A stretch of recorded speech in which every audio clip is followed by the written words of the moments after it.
Dis-lui, je t'aime. Dis-lui juste ce mot-là, je t'aime. Je t'aime, Dieu. Je t'aime. Ça va bien, toi? Ah, excuse-moi.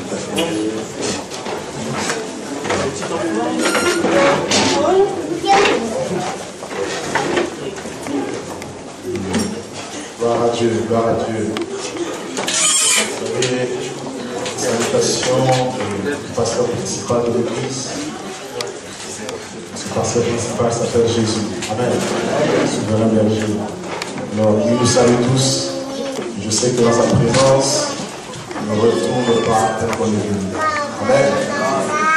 Nous avons été grandement bénis vendredi. Le Seigneur, à travers de son serviteur, le prophète Francis, voilà, le Bobo, et passage ici, pense. Et je crois que Dieu a quelque chose encore pour nous aujourd'hui. Laissons Dieu accomplir son œuvre pour sa gloire. Que le nom du Seigneur soit vraiment béni. Merci encore pour la disponibilité. Donc, on va disposer pour pouvoir partager quelque chose reçu de la part de Dieu. Amen. Alors, sans plus tarder, je vais l'appeler. On acclame très fort le Seigneur.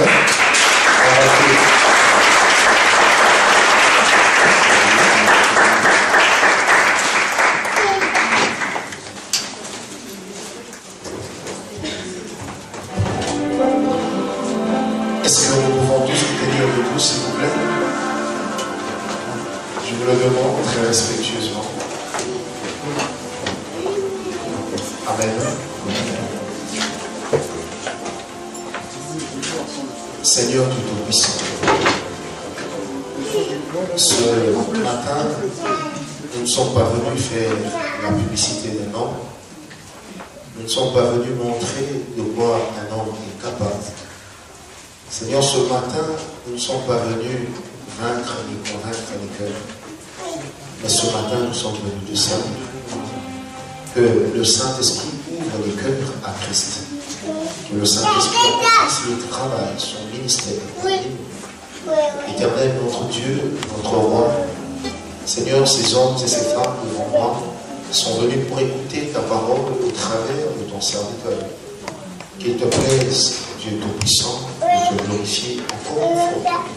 Seigneur Jésus, tu m'as montré l'image d'un crayon que l'on mettait dans le taille-crayon, Seigneur, afin de lui donner une forme qui permettrait à ce que ce crayon soit prompt à être utilisé pour l'écriture. Seigneur, cette image est forte dans mon esprit. Je prie, Seigneur Dieu, que tu tailles la vie de quelqu'un. Seigneur Jésus, afin que tu nous rendes aptes à être utilisés par toi. Et ce, à n'importe quel niveau.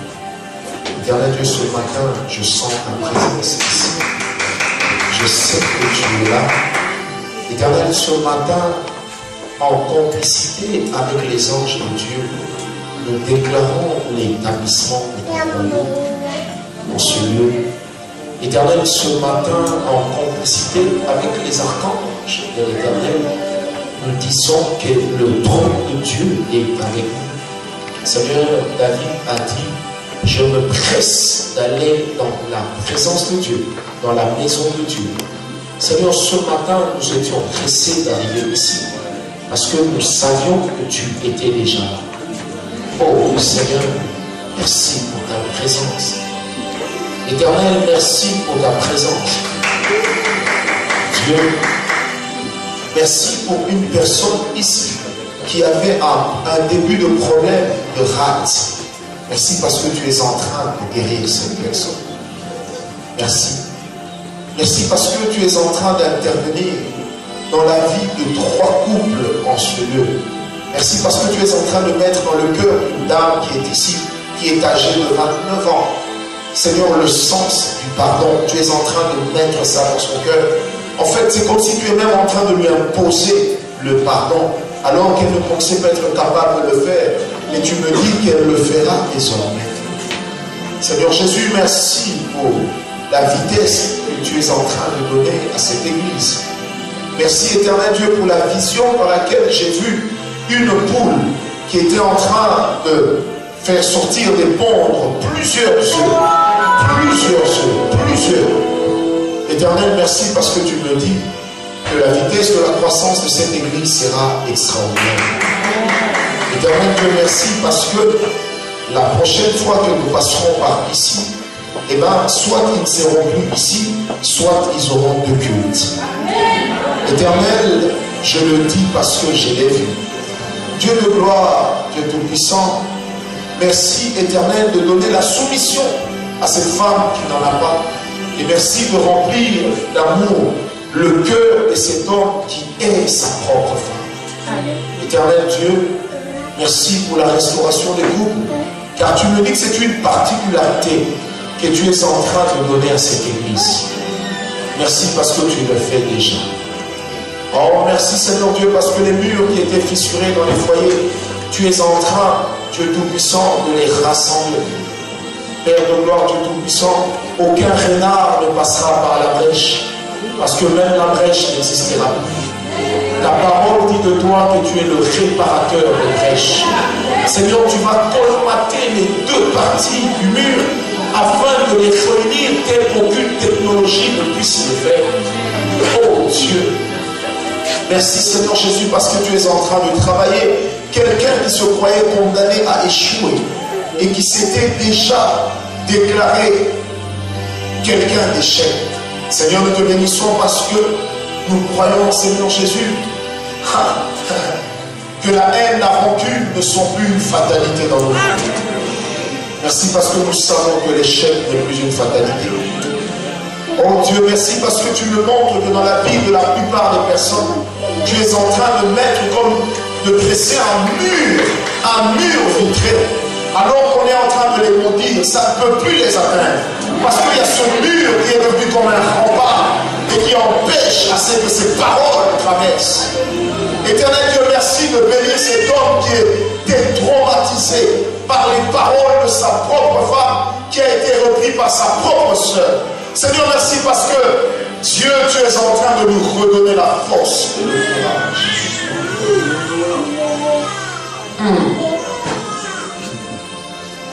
Seigneur, merci pour cette personne qui a une dette de 23 700 €. Elle ne sait pas comment rembourser. Mais merci parce que tu vas l'aider à le faire. Oh Dieu.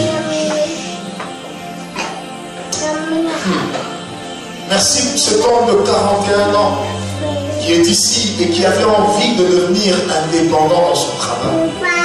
Seigneur, merci parce que tu lui accordes des opportunités qui vont lui permettre de ne plus dépendre des autres, mais de dépendre de toi au travers de ce que tu feras dans ses affaires. Jésus, Jésus, Jésus, avec le Saint-Esprit ce matin, nous te bénissons, nous disons Amen. Amen. Que Dieu vous bénisse, vous pouvez reprendre vos places. Alléluia. Alléluia. Je vous salue tous dans le nom de Jésus. Shalom, shalom. De ma part, tu peux saluer ton voisin de gauche et de droite. Je n'ai pas pu serrer la main à tous. Salue ton voisin, fais-lui un beau sourire, un grand sourire. Moi, j'aime bien les sourires d'Afrique. Vous savez, généralement, nous, quand on sourit en Afrique, c'est vraiment des fois, c'est rempli d'hypocrisie, malheureusement. Parce que nous avons de plus en plus un sérieux problème des cœurs, même dans les églises. Amen. Et c'est triste de se rendre compte que le diable est en train de trouver meilleurs serviteurs dans l'église ailleurs. Je disais quelque part, il y a des chrétiens qui sont devenus plus fidèles à Dieu, au diable qu'ils ne le sont à Dieu. Il y a même des chrétiens qui sont entrés en compétition avec certains démons sur la fidélité aux ordres de Satan. Ne soyez pas de ceux par qui le diable passera pour faire du mal à son église. Amen. Est-ce que quelqu'un m'a compris? Prenez avec moi 2 Corinthiens 5, 17. Cette parole est dans mon cœur. Le vendredi, nous étions ici. et on a partagé avec ceux qui étaient là sur l'oubli du passé. Pour récapituler un peu, je dirais que nous étions en train de dire à l'Église que lorsque on n'a pas vaincu le passé, on ne peut pas prétendre à une destinée ou à un avenir meilleur. Vous savez, ceux qui marchent avec une pancarte disant « j'ai mal grandi, moi on m'a fait souffrir, moi on m'a écrasé », alors qu'ils sont en train de toujours brandir cela, ils n'auront jamais le temps de brandir une destinée meilleure avec Jésus. Amen. Un jour je disais à un frère, il est venu me voir, il dit « homme de Dieu, vraiment, moi je ne comprends pas, les gens m'énervent. » Je lui dis pourquoi. Il me dit non, mais moi j'ai mal grandi, j'ai été écrasé dans ma vie, alors je n'aime pas telle et telle chose. Ça me rappelle vraiment ces douleurs. Je lui dis, tu sais, tant que tu garderas le souvenir de ces douleurs du passé, tu ne connaîtras jamais la joie que Christ seul peut donner. Chacun de nous a une histoire. Chacun de nous, tel que nous sommes là ce matin, nous avons une partie de notre vie dans laquelle nous ne voulons pas que quelqu'un aille fouiller. Amen. Amen. Derrière ce grand bâtiment qui monte, il y a certainement des tonnes et des tonnes de moellons et caillasses qu'on a enterrés. Pourquoi? Parce qu'il fallait donner une forme et une solidité à l'édifice. Amen. J'ai envie de dire prophétiquement à quelqu'un, la taille de tes ennemis détermine aussi la taille de ta victoire. Amen. Si dans ta vie tu ne rencontres que des petits ennemis, et si dans ta vie tu ne passes que des embûches qui ne sont pas de taille des fois à t'amener à douter de toi-même, c'est que tu n'as pas encore rencontré la victoire. Vous savez, les problèmes ne sont pas ceux qui viennent et sur lesquels on peut monter facilement.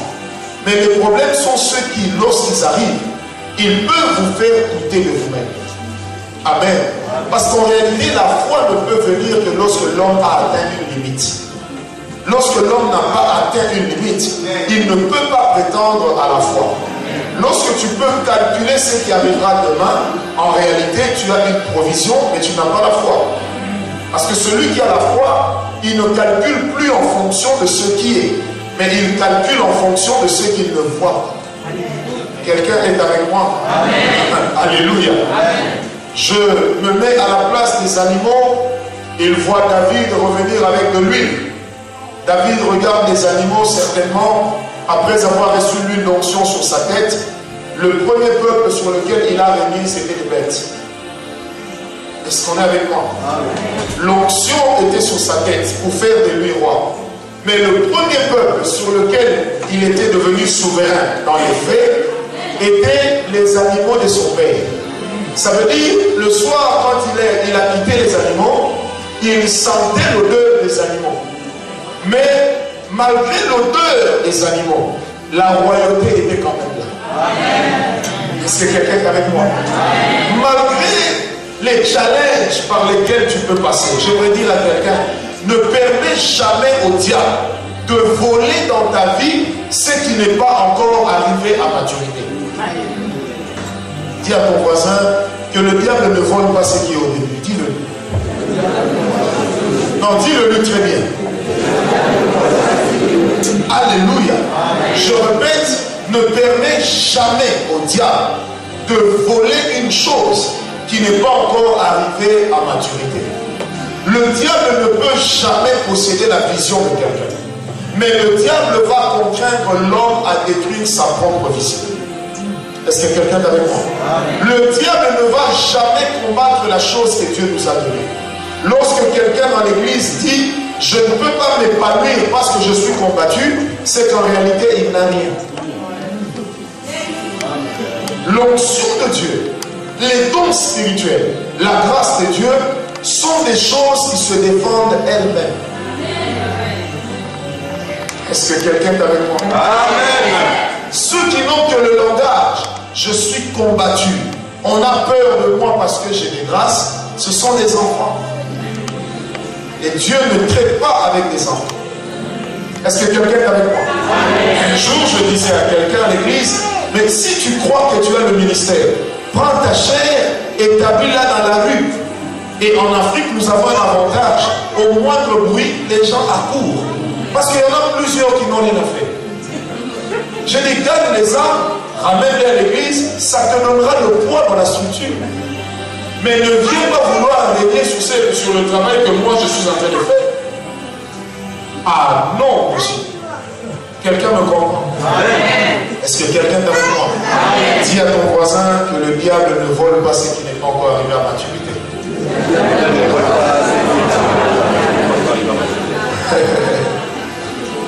Amen. Nous allons continuer ce qu'on avait commencé le vendredi sur l'oubli du passé. Et j'aimerais insister, aujourd'hui je vais parler sur le fait qu'il est laissé passer que tu ne dois pas oublier. Et comment est-ce que tu peux oublier certains passés. Amen. Amen. Tout passé n'est pas à oublier.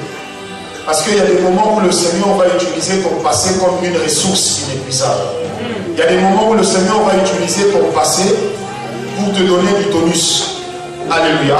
Vous allez remarquer que très généralement dans les Écritures, l'Éternel avait l'habitude de dire à Israël, je suis le Dieu de ton père Abraham, le Dieu d'Isaac et de Jacob. Et Isaac et Jacob et Abraham étaient déjà morts. Mais Dieu a amené Israël à vivre selon les alliances du passé. Alléluia. Et lui-même, la même écriture dira plus tard, il n'y a rien de nouveau sous le soleil. Ce qui a été sera, et ce qui sera est. Est-ce que quelqu'un est avec moi? 2 Corinthiens 5, verset 17, la Bible dit, si quelqu'un est en Christ, il est une nouvelle créature. Les choses anciennes sont passées, voici toutes choses sont devenues nouvelles. Et tout cela vient de Dieu qui nous a réconciliés avec lui par Jésus-Christ et qui nous a donné le ministère de la réconciliation. Oh, j'aime ça. Il nous a donné le ministère de la réconciliation pour nous réconcilier avec qui et avec quoi? Est-ce que vous avez déjà posé cette question? Amen. Si les choses anciennes sont passées et que toutes choses sont devenues nouvelles, Christ nous donnant le ministère de la réconciliation, non seulement qu'il nous réconcilie avec le Père, mais il réconcilie aussi l'homme avec lui-même. Est-ce qu'on est avec moi? Amen. Je répète, non seulement que Christ, en mourant à la croix, nous a réconciliés avec son Père, mais il nous a aussi réconciliés avec nous-mêmes. Vous savez, il est impossible de vivre un grand miracle de la part de Dieu lorsque vous ne croyez pas encore en vous-même. Parce que pour que Dieu agisse, il passe par l'homme. Et dans le domaine de l'humanité, Dieu utilise des hommes pour intervenir. Amen. Vous savez, moi, des fois, je me moque des gens lorsqu'ils prient, Seigneur, viens délivrer notre pays. Dieu ne descendra plus de son trône pour diriger, pour faire quoi? Pour délivrer un pays. Même pour Israël, pour qu'Israël sorte de l'Égypte, Dieu n'est pas descendu. Dieu avait besoin qu'un homme prenne conscience de la volonté de Dieu, accepte l'ordre de Dieu et ensuite aille délivrer son peuple. Et j'aime bien, lorsque Moïse parlait à Pharaon, il lui dit, laisse aller mon peuple. Amen. Amen. Dans tout ce que Dieu fait, Dieu utilise toujours un homme pour être le pionnier.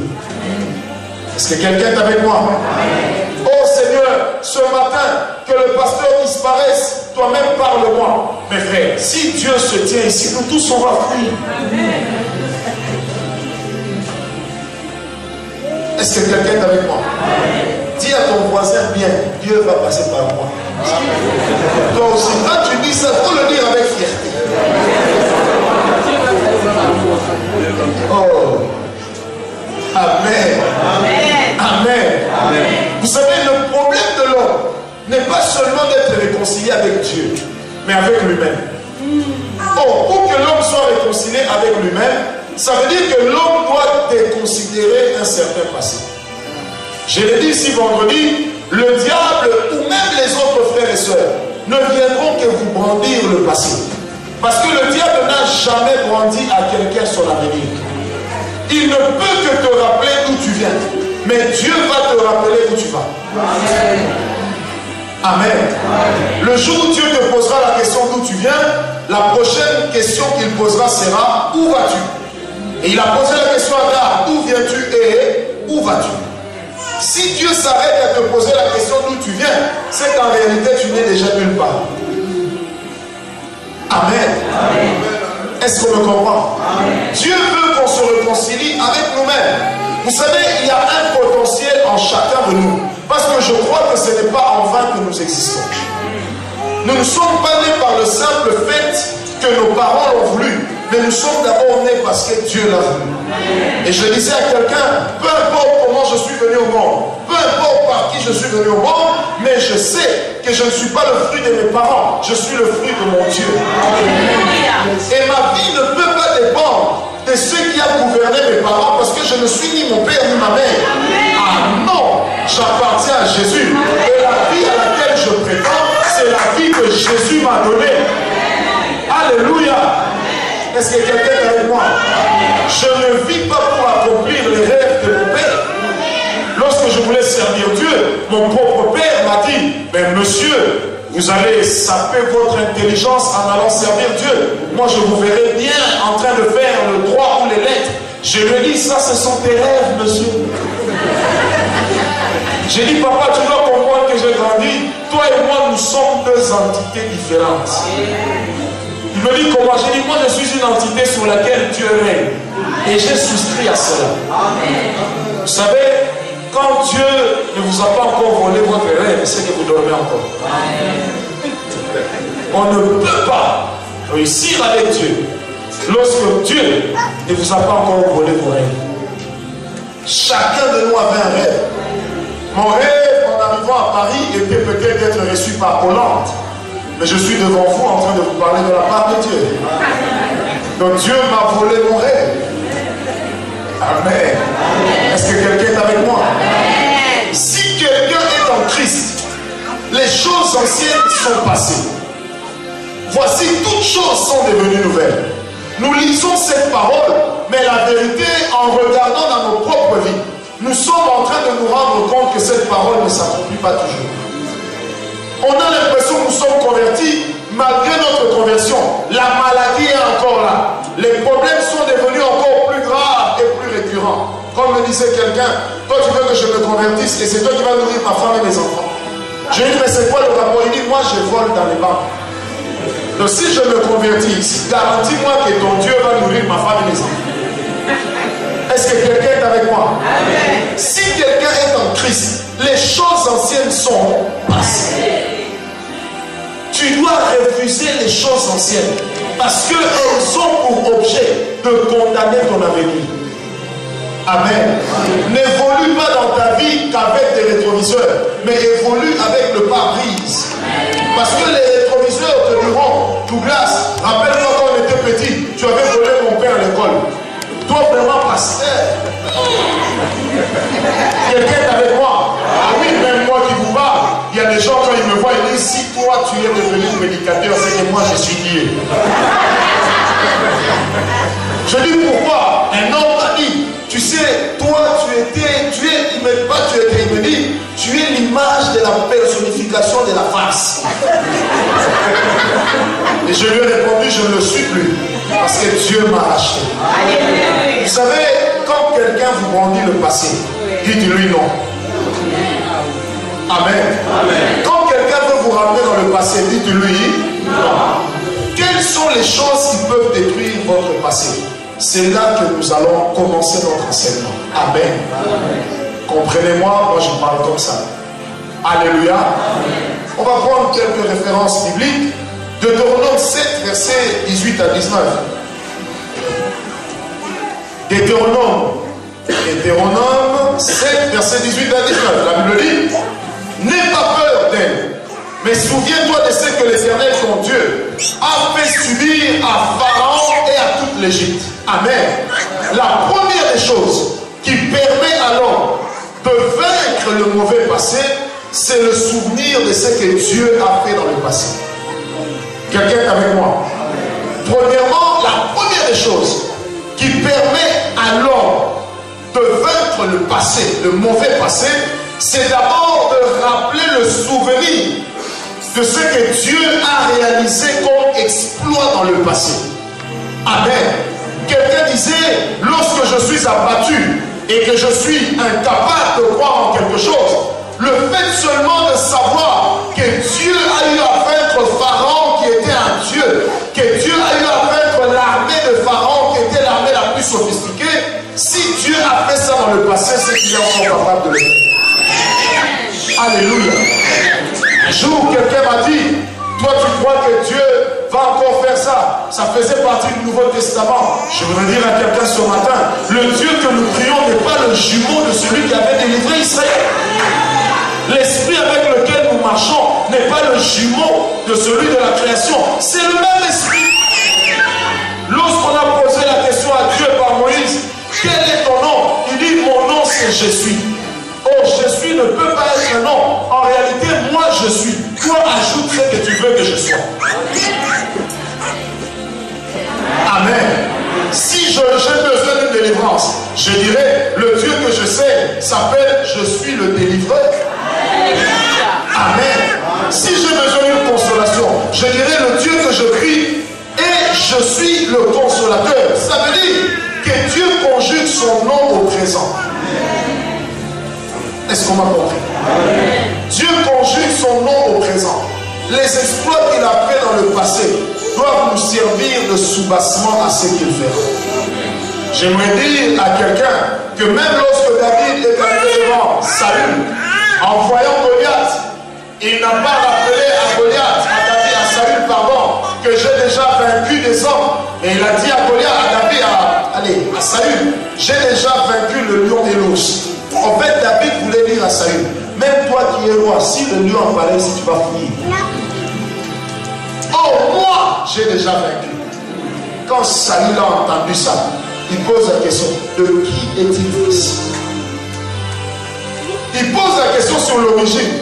Alors que pour que quelqu'un comparaisse devant le roi, on devait l'annoncer. Quand on annonce quelqu'un chez le roi, on l'annonce avec toute son identité. Mais Saül se dit, de qui est-il fils pour parler comme ça? Parce que David savait que l'obstacle devant lequel il se trouvait avait besoin des références du passé. Et quand David venait devant Goliath, il ne voyait plus un géant, mais il se souvenait du lion et de l'ours. Et David dans son cœur se disait, même ce géant va fuir devant le lion. Or moi je n'ai pas fui devant le lion. Donc ce géant tombera devant moi. Simple logique. Amen. Amen. Amen. Est-ce que quelqu'un est avec moi? Simple logique. Moi j'ai battu le lion. Or lui fuira devant le lion. Donc je le battrai aussi. Amen. Amen. Est-ce que quelqu'un me comprend ce matin? Je suis en train d'aller très vite puisqu'après cela j'ai un train à prendre. Alléluia. Il faut rappeler à Dieu les souvenirs du passé. Vous savez, même pour exercer dans un ministère de guérison et de miracles, il faut avoir des références dans le passé. C'est pourquoi le passé n'est pas que mauvais, mais il faut refuser le mauvais passé. Amen. Il est important de dire à Dieu, Seigneur, je me rappelle la première fois que j'ai prié pour un paralytique, comment tu avais agi. Devant ce paralytique, il en sera pareil. Quelqu'un est avec moi? David a dit à Saül, pour cet incirconcis, il en sera pareil. Pourquoi? Parce qu'il avait une référence. J'ai envie de dire à l'église, je le sens dans mon cœur. Lorsqu'on veut avancer avec Dieu, il est important d'avoir une histoire avec lui. Or, l'histoire avec Dieu, l'histoire de nos vies, ça ne s'écrit pas avec de l'encre de joie. Ça s'écrit aussi avec de l'encre de larmes. Un grand écrivain disait, certains ont rédigé les pages de leur vie avec leurs larmes, mais d'autres ont rédigé les pages de leur vie avec le sang. Amen.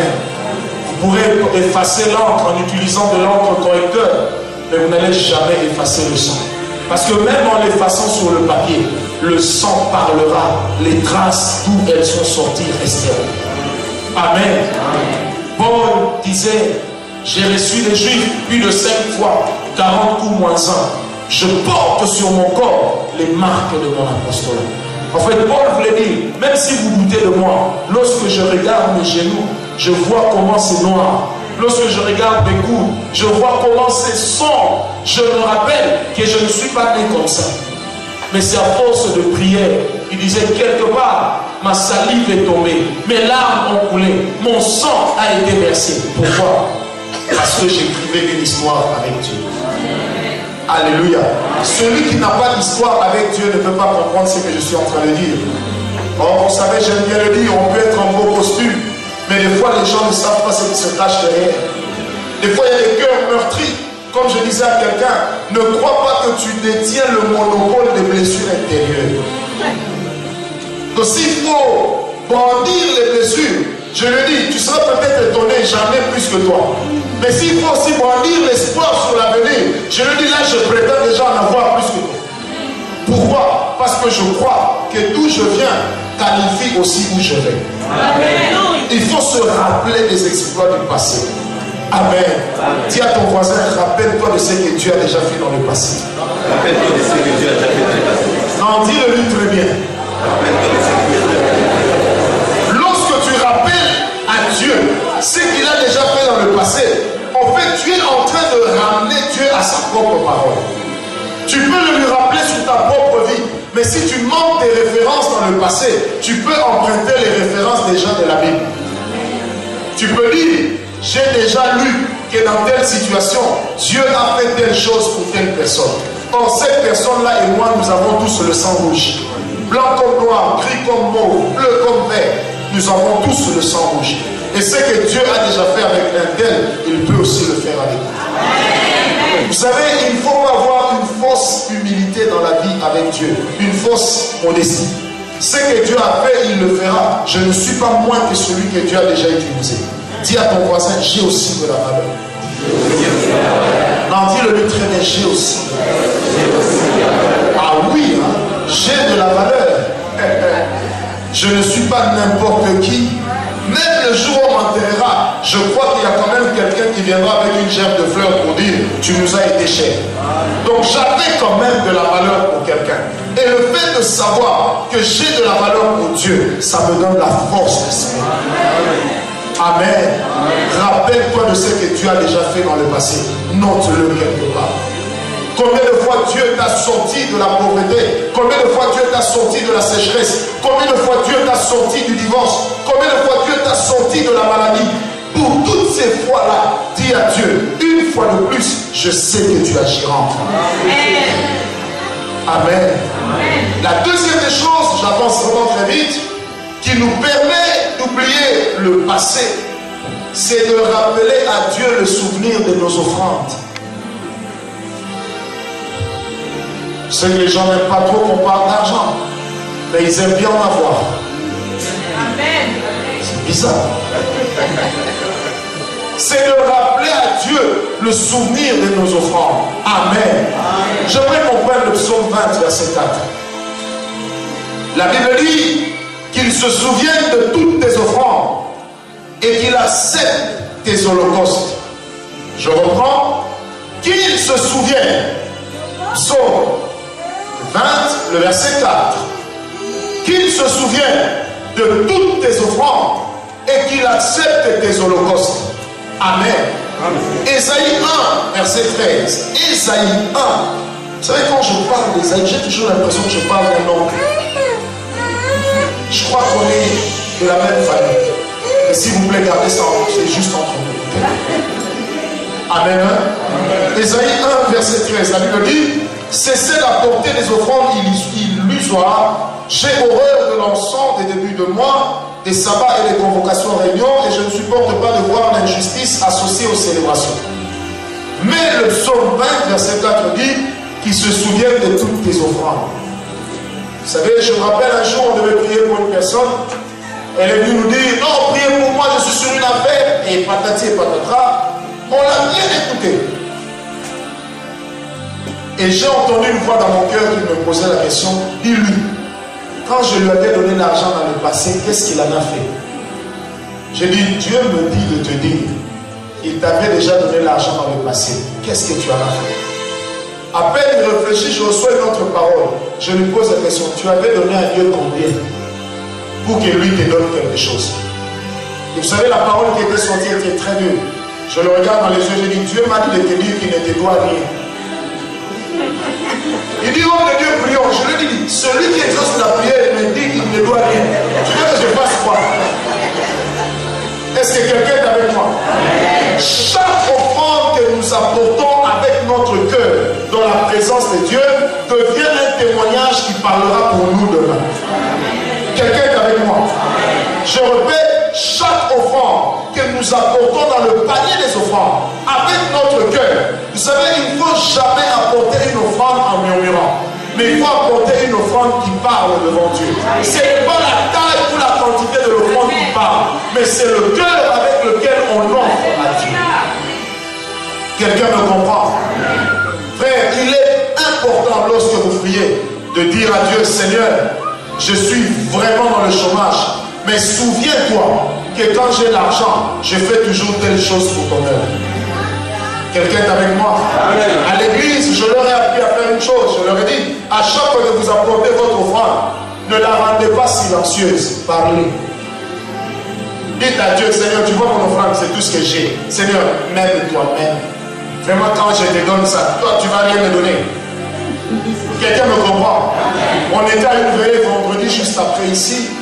Il y a un ami que j'ai connu à Dallas qui tenait une veillée à Sarcelles. Et il a très bien travaillé. Ensuite, il m'a donné les 2 dernières heures de la veillée. Je suis intervenu. Quand j'ai vu comment il a travaillé, j'étais très content. Le Seigneur nous a utilisés aussi.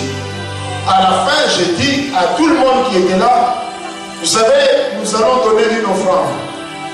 Pas à Dieu, ni à l'Église. Mais nous allons seulement gifler l'homme de Dieu en termes de bénédiction. Amen. Amen. J'ai sorti mon argent, j'ai jeté à ses pieds.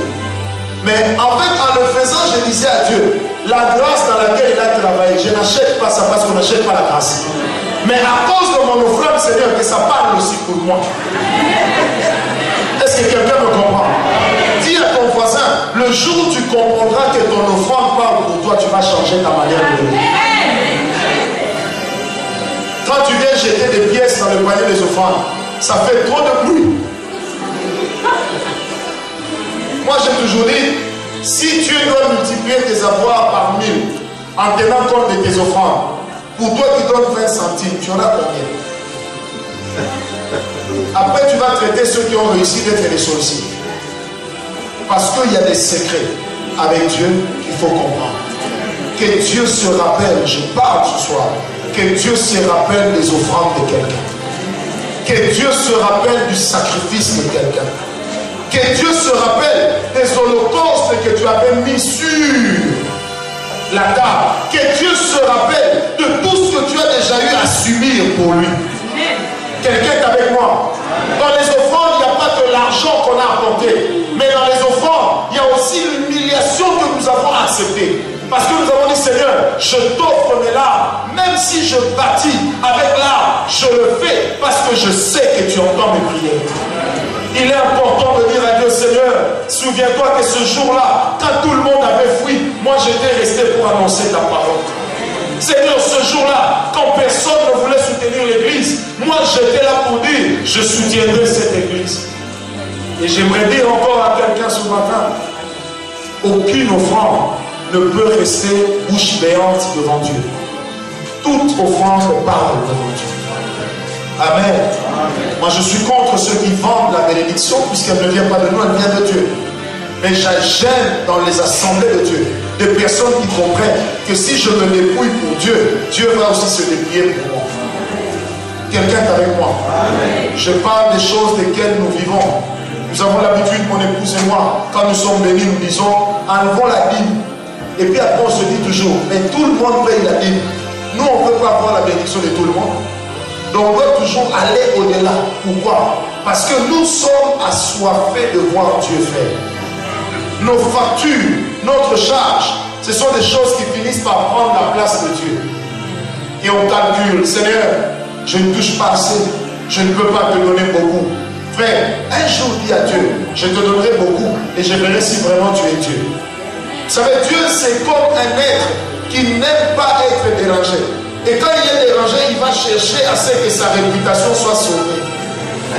C'est comme ça que Jérémie disait, Seigneur, si nos péchés me touchent, c'est-à-dire, nous ne sommes pas dignes que tu agisses. Mais comme les gens savent que nous sommes appelés de ton nom, agis seulement. Parce que c'est ton nom qui est en danger. Un jour, on m'a amené quelqu'un qui était paralysé. Je vais prier pour lui. Vous savez, j'ai prié, ça n'a pas marché. Et puis, je suis resté calme, je regardais le peuple de Dieu. Dans mon cœur, je disais, Seigneur, regarde comment ils ont ouvert les yeux. J'ai dit, Seigneur, tu sais que si toi ici tu ne fais rien, et toi et moi, terrible. Et puis j'ai commencé à dire Jésus, Jésus. Et là dans mon cœur, je disais, Seigneur, tu vois, je cite ton nom. Ils savent que c'est de toi qu'il s'agit.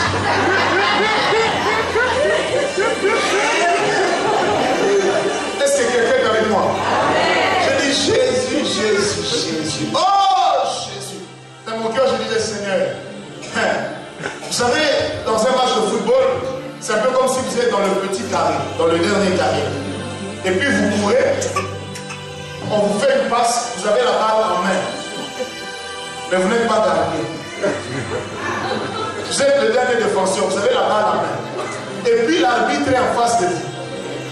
Vous imaginez de quel air vous aurez? Amen. Vous savez, j'ai dit à Dieu, Seigneur, si tu ne fais rien, moi, je vais mettre la balle entre tes mains. Tout le monde va voir. Comme ça, tu verras. Amen. Je vous assure, ce jour-là, Dieu a agi non plus par ma foi, mais parce que son nom était engagé. Donc Dieu s'est lui-même dit, hé, je vais perdre mon grand nom à cause d'une petite paralysie. Il lève-toi seulement. Vous savez, même là, après, Dieu peut se fâcher contre toi. Mais tu dirais à Dieu, tu n'étais pas obligé d'agir.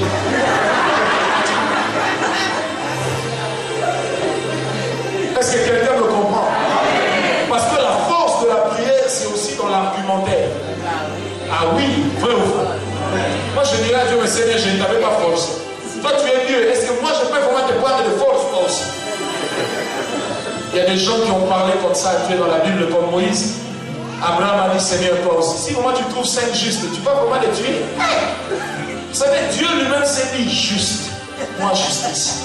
Si je tue le juste, c'est que je marche contre mes propres principes. Donc Dieu s'est obligé d'agir et de regarder son plan. Quelqu'un est avec moi? Je parle à quelqu'un ce matin. Que Dieu entende la voix de tes offrandes. Que Dieu entende la voix de tout ce que tu as déjà eu à faire pour l'Église. Que Dieu entende la voix de tout ce que tu feras pour les hommes de Dieu. Je sais qu'il y a des gens qui sont déçus. Quand j'entrais, l'Esprit de Dieu m'a parlé de 5 personnes qui ont été déçues par des hommes de Dieu, qui ont été déçues par la manière dont ont été gérés leur argent. Mais j'aimerais te dire, puisque tu ne l'as pas donné à l'homme, toi réclame ça à Dieu. Est-ce que quelqu'un est avec moi?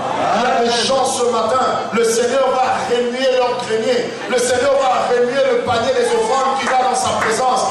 Et la Bible dit, la mesure que tu as donnée, elle va être secouée. Ensuite, elle va faire quoi? Elle va déborder.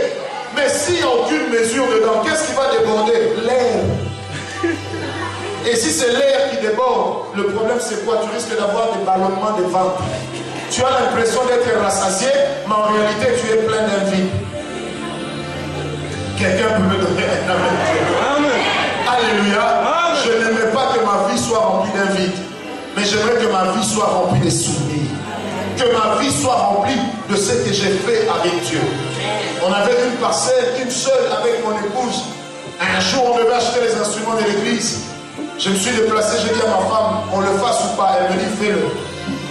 Quand je viens à l'église, je me représente devant tout le monde, je leur dis, bon, voici les documents de notre parcelle. Nous donnons notre parcelle à Dieu. On avait 4 enfants. Vous savez, les gens m'ont regardé, une dame dans l'église m'a dit, petit, la jeunesse te rend inconscient. Je lui ai dit, le problème c'est que Dieu ne travaille pas avec les hommes intelligents à leur propre yeux. Je préfère être un fou parce que je crois en la sagesse de Dieu. Amen. Est-ce que quelqu'un m'a compris? Dis à ton voisin, c'est possible. Non, dis bien à ton voisin, c'est possible. Frère, soeur, non, je ne sais pas pourquoi, je n'avais pas prévu. Mais il faudrait que Dieu entende désormais la voix de tes offrandes. C'est pourquoi quand tu dors, ce matin, quand tu vas mettre dans les paniers des offrandes, parle à ton argent. Rabasanta, Rakama, Shaka, Yababa, Rogo, Santa. Quand tu parles, tu regardes. Est-ce que quelqu'un est avec moi? Pourquoi tu le feras?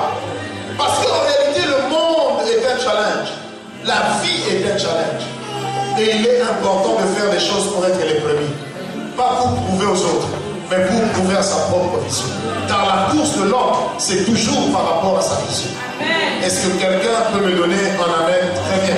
Amen. La troisième chose qui va nous empêcher de revivre un mauvais passé, ou qui peut aussi nous permettre de l'effacer, c'est de congédier la manière par laquelle on avait eu à inciter ou à exciter la colère de Dieu dans le passé. Je reprends en manière simple, je dirais, c'est de ne pas oublier la manière dont on avait attiré la malédiction de Dieu.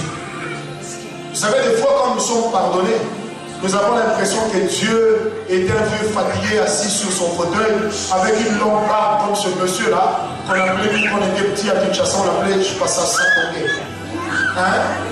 Une jambe, un bras, et puis une longue barbe. Généralement, nous péchons, nous vivons dans le péché, et puis on imagine Dieu comme un vieillard. Quand on vient vers lui, mon fils, je te pardonne. Non, frère. La Bible dit, la bonté de l'Éternel n'est point à son terme. Elle se renouvelle chaque matin. Une chose qui a la capacité de se renouveler, c'est qu'elle a aussi la capacité de vieillir. Est-ce qu'on est avec moi? Ça veut dire que la bonté de Dieu dans la vie de l'homme peut vieillir. La bonté, vous savez, j'aime dire à l'église, vous savez que Dieu n'est pas obligé de pardonner vos torts.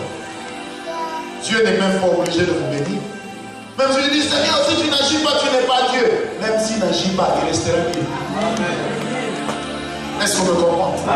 Oh, quand nous marchons avec Dieu, il est important que chacun de nous observe sa propre vie. Ce jour-là, lorsque Dieu était fâché contre moi, lorsque ces événements se sont enchaînés dans ma vie, quelle est la chose par laquelle j'étais passé pour inciter la colère de Dieu? Il est important que tu le saches. À plusieurs reprises dans la Bible, l'Éternel dira, même dans Lévitique 18, Dieu dira à Israël, lorsque tu entreras dans la terre que je te donne, ne pratique pas les péchés que ceux qui étaient là avant toi ont pratiqués. Parce que je les ai vomis et la terre sur laquelle ils étaient a fini par les vomir. Amen. Il n'est pas moins intelligent dans la vie avec Dieu que d'oublier les choses qui ont fait qu'on attire la colère de Dieu. Dans l'église, on accepte que quelqu'un tombe dans l'impudicité, demande pardon, Dieu lui accorde le pardon, mais nous refusons les impudiques. Celui qui est tombé, on va le relever, mais celui qui dit coucher, c'est un problème. Il n'avancera plus. Quelqu'un est avec moi. Ne parlez pas de Dieu comme un bon Dieu. La Bible n'a jamais présenté Dieu comme un bon Dieu. La Bible a toujours présenté Dieu comme étant bon. Bon Dieu, non, Dieu bon. Ça veut dire, il est bon parce qu'il est Dieu, alors il est bon. Mais il n'est pas Dieu parce qu'il est bon. Parce que ceux qui iront en enfer ne diront pas que Dieu est bon. Quelqu'un qui va dans l'enfer, lève la main, alléluia. Amen. Personne de ceux qui iront en enfer ne dira que Dieu est bon. Quelqu'un est avec moi? Et cette pensée du bon Dieu, surtout en France, quand vous parlez bien français, oh bon Dieu fera grâce, il accordera sa miséricorde. Oh bon Dieu, mon bon Dieu, oh mon Dieu. Eh, Dieu n'est pas comme ça. Dieu est vivant et il ne vieillit pas. Amen. Il est bon, mais il n'est pas bon Dieu. Quelqu'un est avec moi? Ça, c'est la religion. Alléluia. N'oublie pas ce que tu as fait lorsque Dieu s'était fâché contre toi. Tu dois enlever cela de ta vie. Tu dois l'extirper. Pourquoi? Parce que si tu tombes toujours dans le même péché, à un moment, tu donneras à Dieu l'impression que Dieu est en train de marcher sur lui. Qui est ce parent qui va pardonner à son enfant chaque jour le même péché? Viendra un jour où il dira à l'enfant, non, tu te fous de moi. Vrai ou faux? Mais si nous qui sommes des parents, nous parlons comme ça à nos enfants charnels, et Dieu qui est un vrai père, il arrive aussi dans la vie de l'homme que Dieu dise, tu viens encore me demander telle chose, alors que quand tu partais faire le mal, tu le savais. Quand tu as invité ce frère dans ton appartement, tu sais que l'hiver est en train de s'annoncer, il fait froid. Tu t'attendais à quoi? Et puis tu dis, frère, viens me masser un peu au dos. Le péché est alléchant. Vous savez, il y a une histoire que j'aime bien raconter. C'est l'histoire du petit singe. Et c'est comme ça que les gens jouent avec le péché. Un jour, le petit singe, sa maman que l'on lui dit, viens, tous les matins il passe avec la maman, il revient le soir. Et un jour, sa maman lui dit, regarde ce trou-là sur l'arbre. Il y a une banane dedans, il y a aussi des arachides. Ne prends jamais ça. C'est le chasseur qui l'a mis là. Est-ce que tu as compris? La maman, le fils répond, oui maman. Tous les jours, la maman le lui disait. Un jour, la maman était malade. Elle dit au petit, toi va et reviens. Va accomplir la chose, fais la commission pour moi. Le petit passe de loin, il regarde la banane toute jaune des arachides à brûler. Il s'approche, il se rapproche, il commence à regarder. Et lui-même se parle à lui-même et dit, si je regarde, est-ce que j'ai touché? Maman avait dit, ne touche pas. Moi, j'ai seulement regardé. Plus il regardait, plus il se convainquait que c'était bon et bien. Ensuite, il dit, j'ai seulement touché, mais je n'ai pas mangé. Maman avait dit, ne mange pas. Et puis, il a touché. Il a touché. Amen. À un moment, il cueille la banane. Il dit, j'ai cueilli, mais est-ce que j'ai mangé? Je n'ai pas mangé. J'ai seulement enlevé de sa place. Or, dedans, il y avait un somnifère. Le petit regarde la banane. Il s'est dit, j'ai regardé, j'ai cueilli. Est-ce que j'ai mangé? Non. Ensuite, il enlève la peau. La banane était très bonne. Il dit, j'ai seulement enlevé la peau. Est-ce que j'ai mangé? Amen. Après cela, il dit, je ne mange pas. Manger, c'est ok. Mais moi, je ne vais pas manger. Je ne vais même pas avaler. Je vais seulement lécher. Et puis, regarde la banane. Maman avait dit, ne mange pas. Est-ce que j'ai mangé? Non. Or, ce qu'il ne savait pas, il suffisait seulement de lécher pour être atteint par le somnifère. Le petit est tombé. Il s'est évanoui, il s'est endormi, pardon. Le chasseur l'a pris. Et c'est ce qui arrive dans la vie de plusieurs chrétiens. On joue avec le péché. Parce que le péché est toujours alléchant. Amen. On joue avec le péché. Mais le jour où le péché aura pris le dessus sur toi, tu n'auras plus le moyen de t'en sortir. Et j'aimerais dire à quelqu'un ce matin, oublie la route ou le chemin qui t'a conduit au péché. Reviens à Jésus. Alléluia. Alléluia. Alléluia. Une fois, je suis allé voir une amie, je l'ai appelée, j'ai dit j'arrive. J'étais encore célibataire, je précise. Je savais que cette soeur m'aimait bien. Mais elle était tellement charnelle qu'elle était devenue osseuse. Vous voyez, donc la dimension charnelle était accrue. Alors elle est devenue osseuse. J'arrive là, parce qu'on m'a dit qu'il y avait un problème, elle devait me voir. J'ai dit ok, j'arrive. Quand j'arrive chez elle, c'était des appartements en bas. La bonne sort tout de suite, elle me dit, c'est vous un tel? J'ai dit oui. Le mari, entrez, elle est au salon. J'ai regardé la tête de la bonne. J'ai dit non. L'homme prudent voit le mal. J'ai dit à la bonne, j'aime les fleurs. Je contemple les fleurs. Dites-lui de venir. Je suis resté debout 1h30 en train d'attendre quelqu'un qui n'était au salon. 1h30 après, quand la soeur sort, je vois qu'elle était en train de s'arranger. En la regardant, j'ai compris que c'était un piège. Quelqu'un est avec moi. Dis à ton voisin, ne joue pas au péché, avec le péché. Ne joue pas avec le péché. Vous savez, des fois, les chrétiens se croient plus sages ou plus malins que le diable. Le diable est diable depuis longtemps et il a fait ses preuves dans le mal. Ne pensez pas que vous allez le dominer ou le contrôler. Faisons bien attention. Amen. Alléluia. Maintenant, quelles sont les choses qui peuvent nous permettre, non pas seulement d'oublier le passé, mais surtout de les vaincre? Et c'est là que nous allons nous arrêter ce matin. Il y a une soeur qui est ici, qui est dans une relation qui n'est pas très bonne, et elle sait qu'elle doit arrêter cette relation. L'Esprit de Dieu est en train de me demander de lui dire que c'est impératif que tu puisses rester avec ce garçon. Parce que j'ai vu que vous étiez en train de vous promener quelque part et il y avait eu comme une bagarre de rue et tu avais reçu un coup de poignard très grave.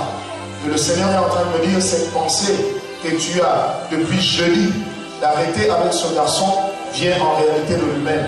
Et je parle à cette soeur, au nom de Jésus, tu dois arrêter cette histoire-là au plus vite. Amen. Et l'Esprit de Dieu me dit que tu n'as même pas 21 ans. Amen. Amen. Amen. Amen. Donne-moi un amen bien. Alléluia. Amen. Quelles sont les choses qui peuvent nous permettre de vaincre le passé? Quoi que tu fasses, le diable le brandira toujours. Mais comment est-ce que tu peux vaincre le passé? Je vais donner 3 ou 4 éléments. Le premier élément, c'est avoir des nouvelles références dans la vie. Lorsque tu veux avancer avec Dieu, tu dois avoir des nouvelles références dans la vie. Et qui dit nouvelles références, dit également que tu dois fréquenter des nouvelles personnes. Vous savez, dans la vie, si tu n'évolues qu'avec les gens que tu dépasses, tu croiras que tu es arrivé. Mais il faut que tu te challenges et que tu fréquentes des gens qui ont un niveau plus élevé que le tien. Vous savez, si tu n'as jamais vu un milliardaire, tu ne croiras pas qu'il existe. Et il est important dans ta vie de ne pas toujours fréquenter les gens qui ont les mêmes limites que toi. Tu dois fréquenter les gens qui sont déjà allés plus loin que toi. Quelqu'un est avec moi?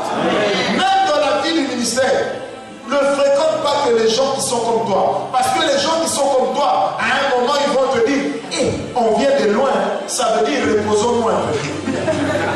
Quelqu'un me comprend? Or, la Bible dit, un peu de sommeil, la pauvreté t'est sur le corps. Tu dois te challenger, avoir des nouvelles références et faire tomber le voile. La Bible dit dans Genèse 13 que Abraham se sépara d'avec Lot. Le nom de Lot veut également dire le voile. Lorsque Abraham s'est séparé de Lot, le voile est tombé de ses yeux. Et l'Éternel lui dit, parcours le pays le long large. Tout le territoire que tu verras, je te le donnerai à toi et à ta postérité. Mais où était Dieu pour le dire à Abraham? Il fallait que le voile tombe. Certains héritages de la part de Dieu, nous ne pouvons pas y prétendre tant que le voile est encore devant nos yeux. Amen. Tu dois avoir des nouvelles références. Mais deuxièmement, tu dois aussi faire partie de ton entourage des personnes qui constituent pour toi un voile. Tu ne dois pas fréquenter des gens qui t'amènent à quoi? Pêche à toi, hein? Dieu va te pardonner, non? Il est Dieu, bon Dieu. Quelqu'un me comprend? Tu dois te débarrasser de ces gens-là. Tu dois fréquenter des personnes qui te challengent. Des personnes qui te montrent que là où tu es, tu n'es pas encore arrivé. Des personnes qui te disent que c'est encore possible d'aller plus loin. Tu dois fréquenter, non pas des personnes qui te disent, oh, tu vois, l'humilité consiste à ne pas vouloir beaucoup. Non, la seule prière à laquelle Dieu n'a jamais répondu dans la Bible, c'est la prière de Salomon. Il dit, Seigneur, ne me donne pas beaucoup, de peur que je t'abandonne. En fait, Salomon avait raison. Si tu me donnes beaucoup, je vais t'abandonner. Mais Dieu lui a quand même donné beaucoup. Il a abandonné Dieu, mais il est revenu. Parce que Dieu savait qu'il fallait que Salomon passe pas. Quelqu'un est avec moi? Amen. Moi, je ne ferai jamais cette prière. Un jour, quelqu'un me dit, prophète, si Dieu te donne des milliards, qu'est-ce que tu vas en faire? Est-ce que tu vas pas t'égarer? Je vais poser la question. Ceux qui ont des milliards, ce sont égarés. Pourquoi moi, je dois te réfléchir? Parce que vous savez que même dans l'église, il y a ces gens, quand il veut payer une Bible de 100 000 $, il regarde le pasteur. Il dit, si je lui donne 10 000, 100 000, je crois qu'il va s'égarer. Je vais partager ça entre plusieurs pasteurs. D'abord, tu l'appelles ton pasteur. Toi-même, tu n'es pas égaré en ayant 1 million. Mais lui qui t'enseigne, tu penses que 100 000 vont l'égarer. Essaye d'abord. Va voir. Donne-moi un amen bien. Dans la vie avec Dieu, lorsque tu veux vaincre le passé, tu dois te fixer des nouveaux objectifs. Celui qui n'a pas d'objectif dans la vie, celui qui n'a pas de vision ne sert à rien. Vaut mieux un pauvre avec une vision qu'un riche qui n'a pas de vision. Vaut mieux un homme qui sait où il va, même s'il n'a rien, potentiellement il a quelque chose. Plutôt qu'un homme qui a tout, mais qui ne sait pas quoi en faire. Est-ce que quelqu'un est avec moi? Je dis à quelqu'un ce matin, il est impératif, il est important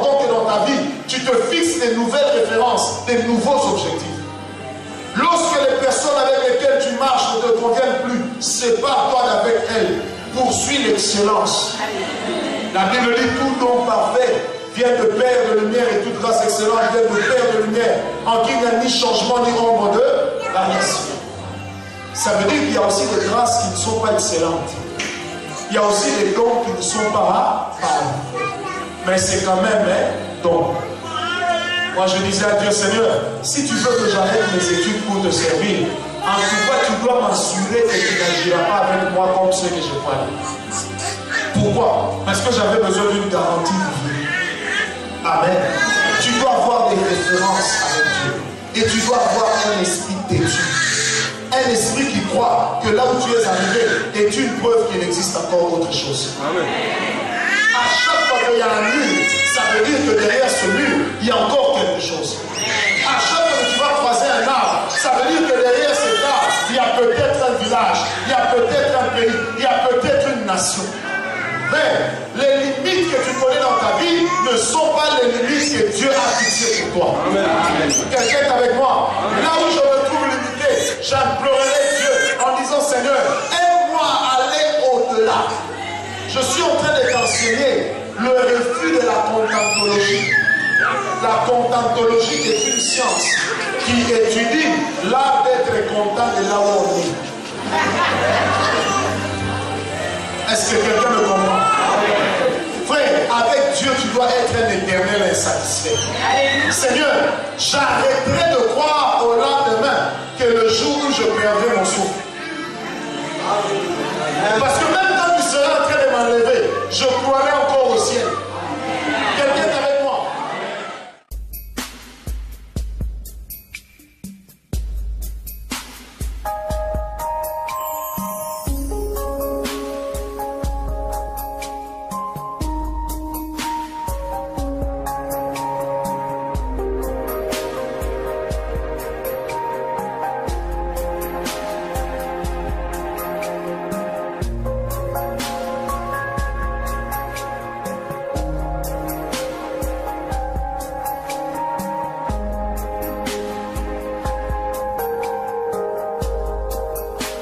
Je lève mes mains,